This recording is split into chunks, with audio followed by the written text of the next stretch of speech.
বাবাকে মোবাইলে কইছে সে দাও শহীদ দিবস ও আন্তর্জাতিক প্রধানমন্ত্রী সিদ্ধান্ত ঠিক সেই বইটা এখানে রাখা হয়েছে এবং দেশের জেলার মানুষ এখানে আসছে, এখানে আনন্দ করে। আমি দেখতে পাচ্ছি সেটাই আমি ধারণ করছি।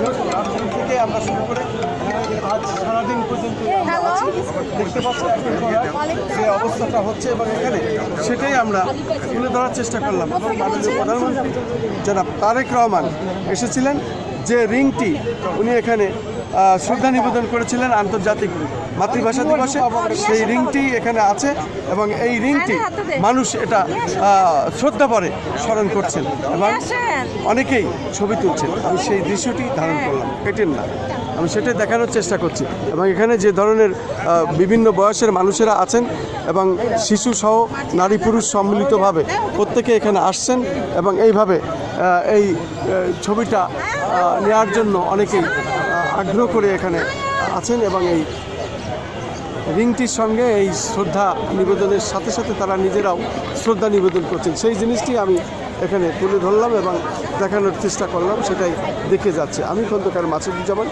ধারাবাহিকভাবে আমি যে কাজগুলি করি তার ধারাবাহিকতায় আমরা আজও এটা দেখে যাচ্ছি। এটা হলো আজকে আন্তর্জাতিক মাতৃভাষা দিবস এবং যাদের রক্তের বিনিময়ে এই আন্দোলন হয়েছিল, বাংলা ভাষা আজকে পৃথিবীর বুকে আমরা অর্জন করেছি এবং একটি মাত্র ইতিহাস, বাংলাদেশে ভাষার জন্য শহীদ হয়েছিল এবং ভাষা হয়েছিল, ভাষা ইতিহাস করেছিল। সেই ভাষার মাস, সেই আন্তর্জাতিক ভাষার মাস, শহীদদের প্রতি আমরা শ্রদ্ধা নিবেদন করেছি। যারা রক্ত দিয়েছিল সকল শহীদদের প্রতি আমরা শ্রদ্ধা নিবেদন করছি। আমি খন্দকার মাসুদুজ্জামান, আমাদের 12টি ইউটিউব চ্যানেল এবং 2টি অনলাইন পোর্টাল এবং ফেসবুক এবং ইন্টারনেটের যুগে এসে আমরা এটা বিশেষভাবে দেখানোর চেষ্টা করছি।